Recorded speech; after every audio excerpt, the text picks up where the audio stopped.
Suritiana menda tudake, menanduana nonda sere.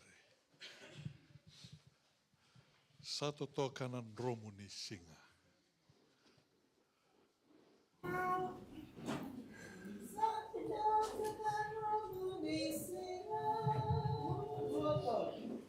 Sato tokanan romuni singa.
Dambe.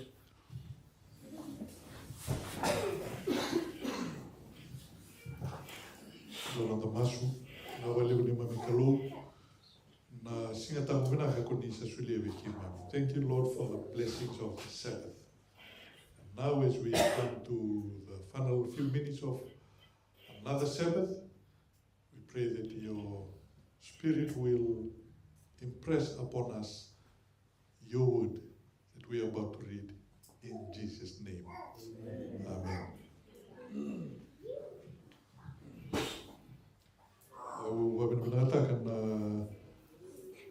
We were saying I'm on the EY.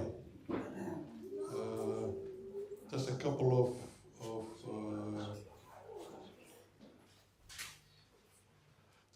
of comments. Before we look at our verse, I last saw Joseph when he was a little boy, following around his mother. I was a pastor of their church way back then. So I was surprised when I saw him today. I said, have we met somewhere? He said, probably not here. But yes, I saw you when I was a child. Who's your father? Sam. Oh, so I was very pleasantly surprised. And then to hear that he's a head deacon, and so my heart was thrilled. And for that, I am thankful to the Lord, and I'm thankful to the Lord for his father, Sam. Sam looked the same way back then when I was a younger pastor, 30 years ago. He still looks the same today. God is good. And when we commit ourselves to the Lord, it's amazing how the different ways the Lord can lead us and bless us. I'm reminded of a text in 1 Corinthians chapter 15, in our Bibles, please. 1 Corinthians chapter 15. had two texts this afternoon, but I'll focus on this one. 1 Corinthians chapter 15, verse 58. 1 Corinthians chapter 15, verse 58. Labai kana tikinango.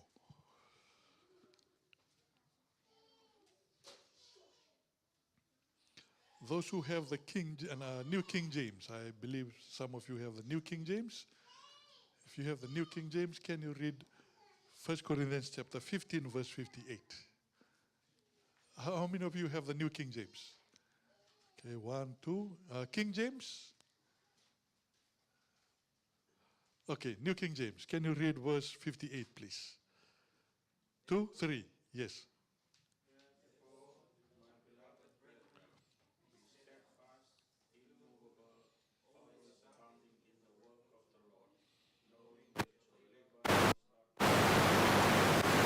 Naka.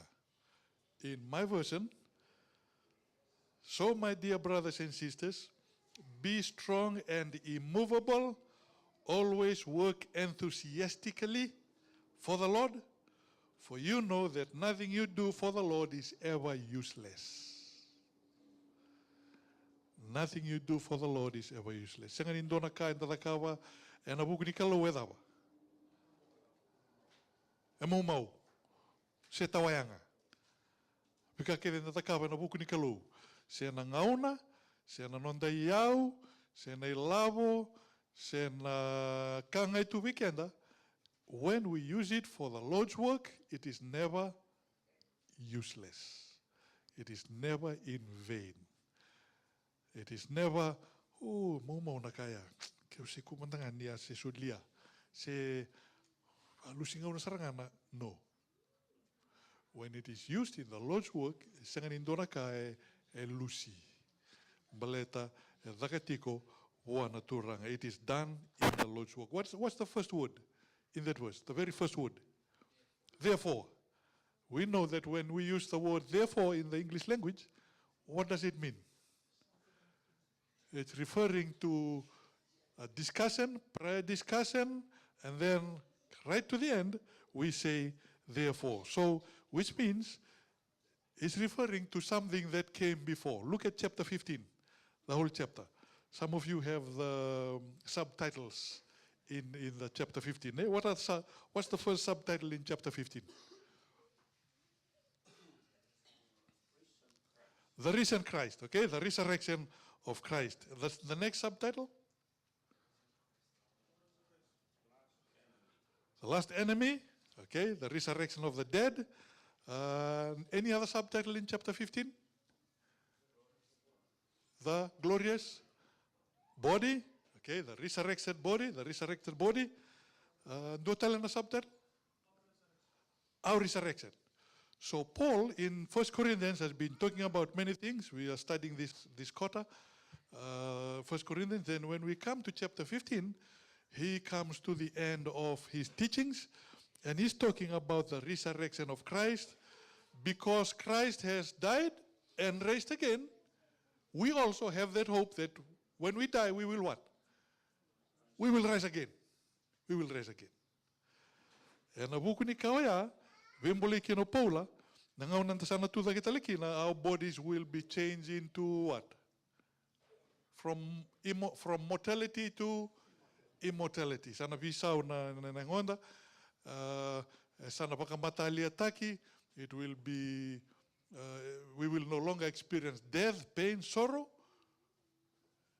When Jesus comes, we will go with him to the place where he has prepared.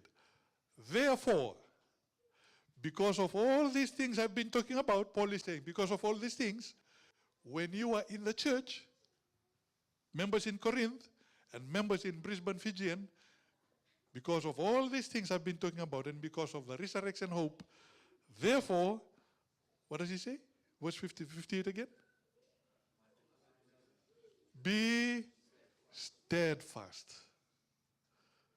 Be steadfast. Be steadfast, live faithfully. What does it mean to be steadfast? It means to be strong. It means to be firm. It means to be faithful. It means to refuse to give up even when we face difficulties. Being steadfast does not mean just cruise to like flowing down a river, floating down a river. When you're floating down a river, are you steadfast? You're just floating down, cruising along. When you are steadfast, you are what? You are swimming upstream. You need strength. You need power. You need energy to be steadfast. Living the Christian life, if we are just cruising, that's not being steadfast. Being steadfast is saying, sin, you will not overcome me. Sin, you will not rule over me. Satan, you will not be my Lord. Being steadfast is saying to the world and to sin, nina senga nina lewa na nongumbula.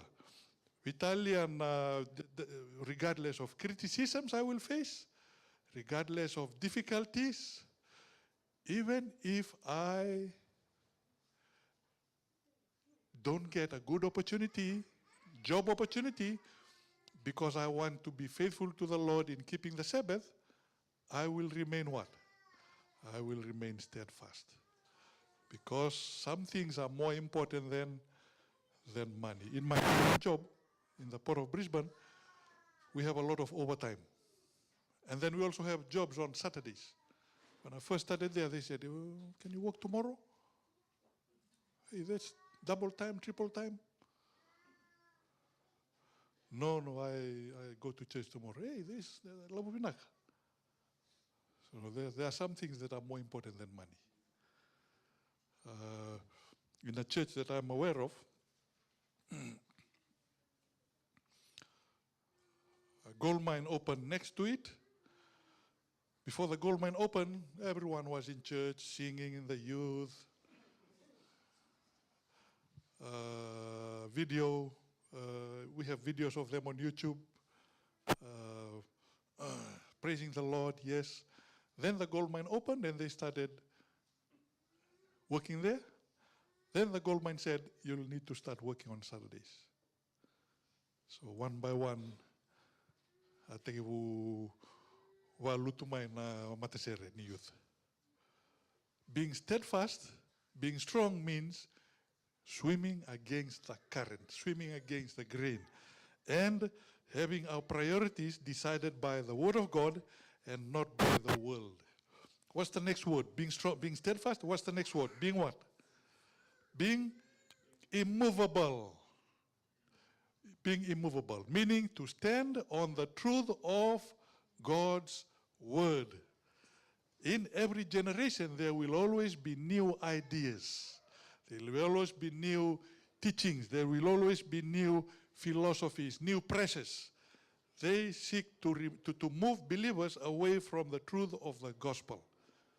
And andong basika mai so ni bobuli me kautikenda tani mai na vosa ni kalau. But when we are anchored on God's word, when we are anchored on Jesus, we will not be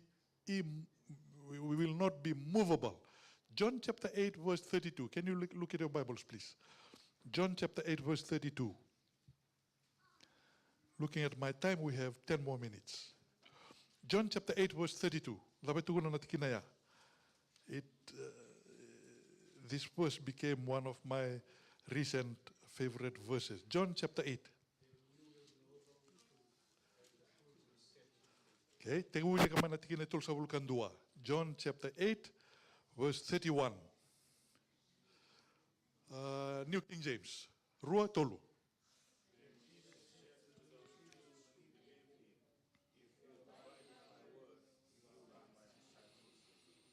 Okay, if you abide in my word, you are what?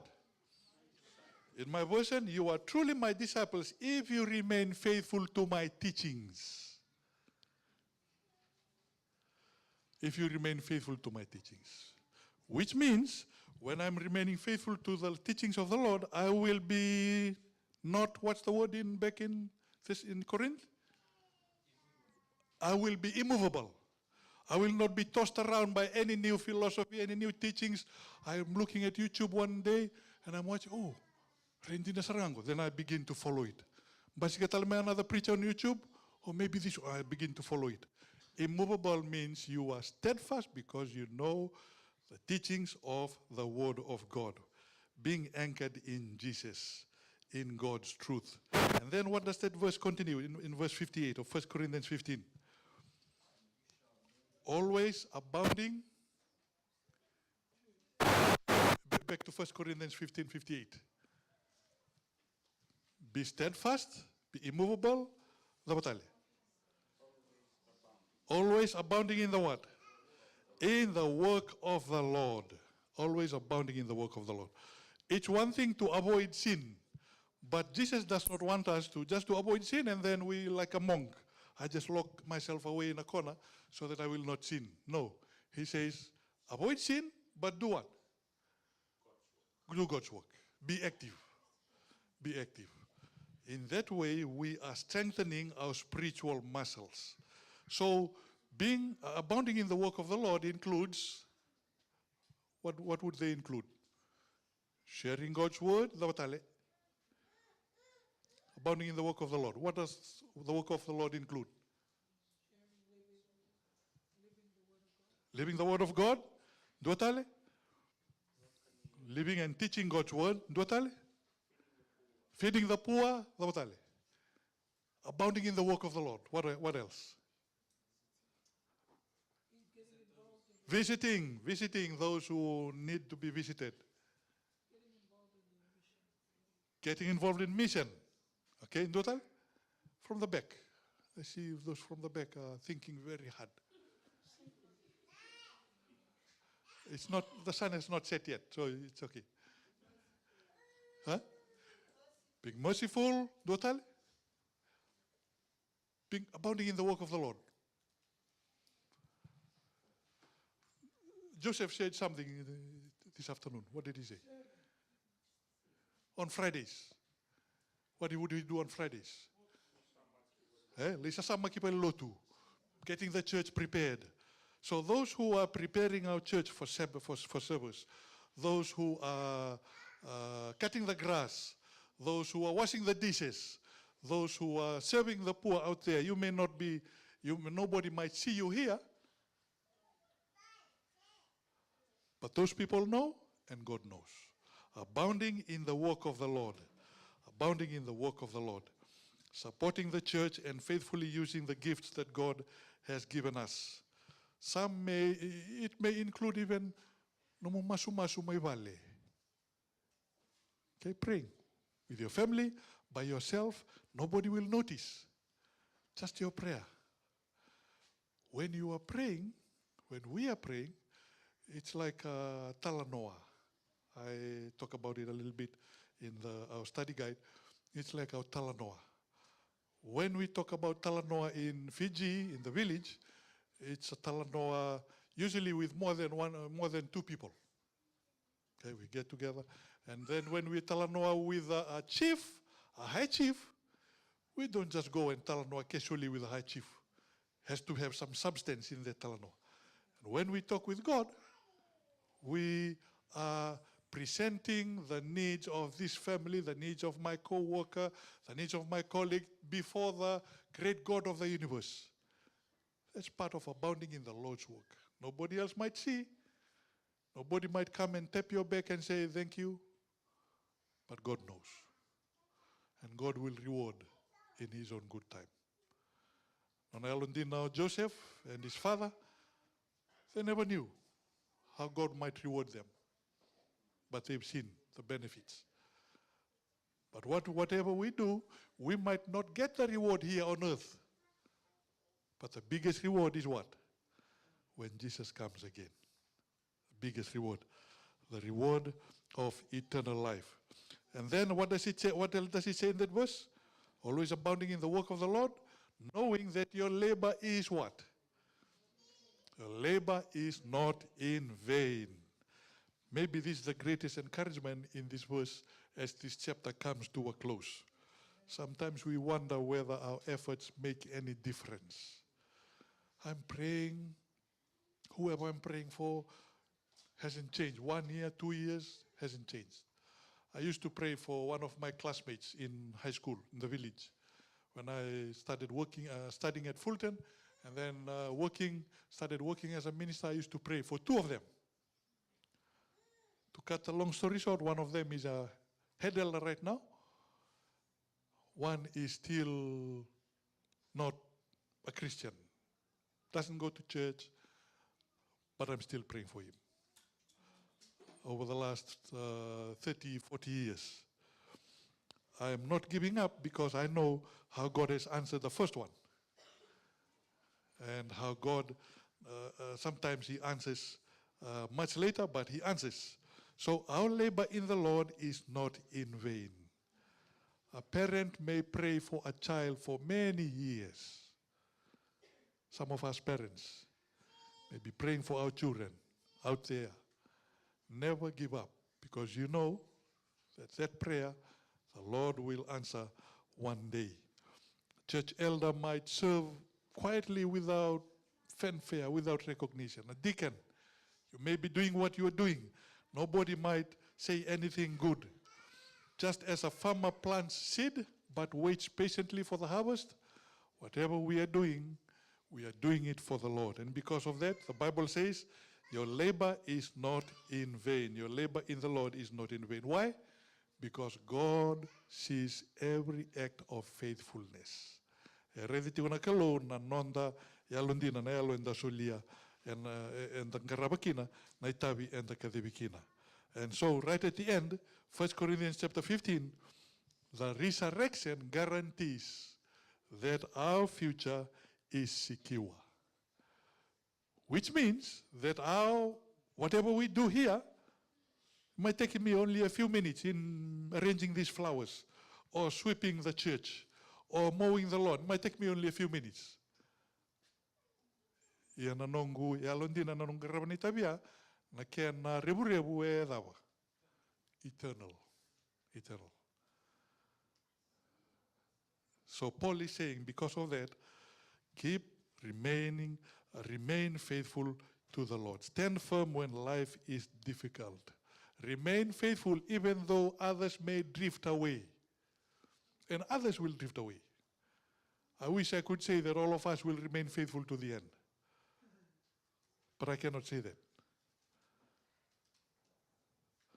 Only God knows, and all of us can make a decision today to remain faithful to the end. And abuku ni kauya, vipakasal tagitiu kina nabos ni kalu na kabinikua, menda yalon dina tikupua, me adobana nena le sumai.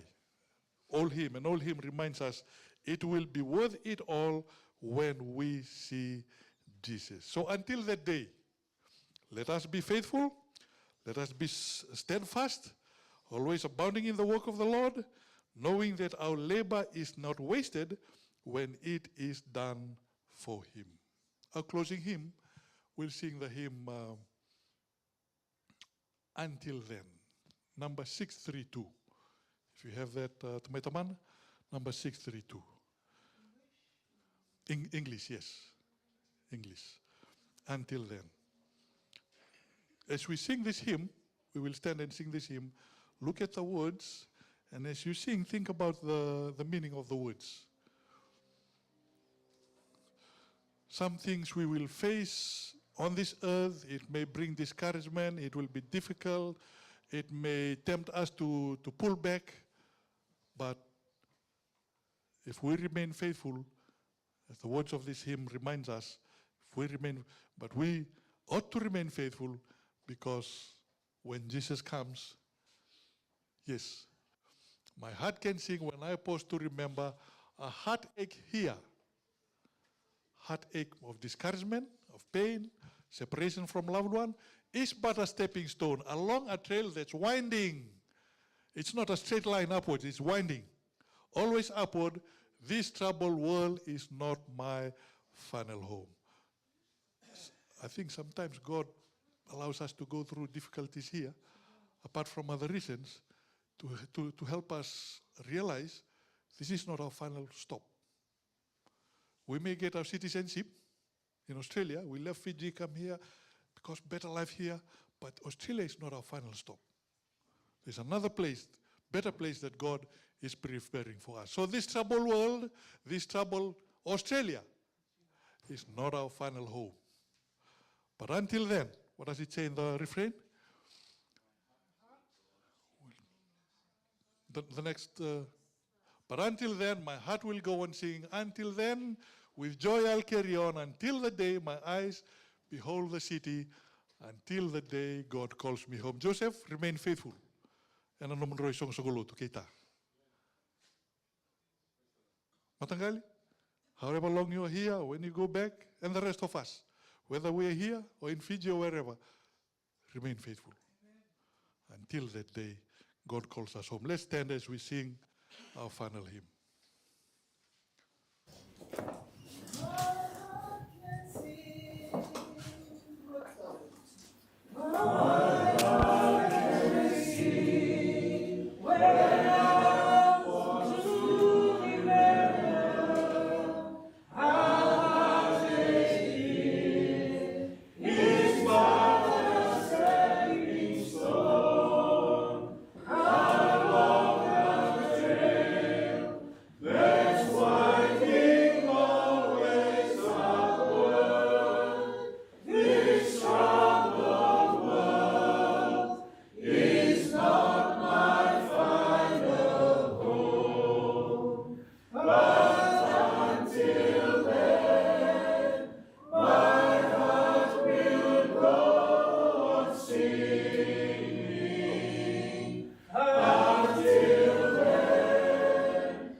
In closing prayer, I want to invite Joseph and your father, Lipate. I want to invite you to come up here. We will all pray for you. Anyone else who would like to be prayed for, we invite you to come up. I'll invite the rest of us to come around behind them, and we will all join in prayer. Let's all pray for our brothers here as they prepare to go back, whatever roles they will play back in Fiji. Kaya na viva noe soer tona laki vai tabikina, on the masuni na viva kalonga tina kalau vei ratu. Let's place our hands on their back as we pray for them. The masu na wale ni mami kalau na singa tambu vinaka kunisulewe ki mami. Thank you, Lord. The words of this hymn remind us that this is not our final home. You are preparing a better place for us. A place where there is no sorrow, no parting from loved ones, no pain, no death. And this evening, as we close your Sabbath, as we enter a new week. We are committing our lives to you. We don't know what the new week will bring, but we are placing our lives into your good hands. We pray for Brother Sam and his son Joseph and Alipate as they will go back to Fiji in the next few days. We pray, Lord, for their roles, their responsibilities, that they will go back to in their homes, in their churches. Maybe masu turanga ni kunena wakalonga taka na itabe rotona like ngaraba. O sibe na buku ni nakinake ni Fiji for Christ. To masu turanga ni maybe masu na kabini kuwa ni kunina wakalonga taka wale wana itabe. Le lebu lalai ena iso sungulutu artona waga itabe kina. Kena nonoto undui takadaka. Wakamatu wale andundua. Ni wakalonga taka rto kina turanga.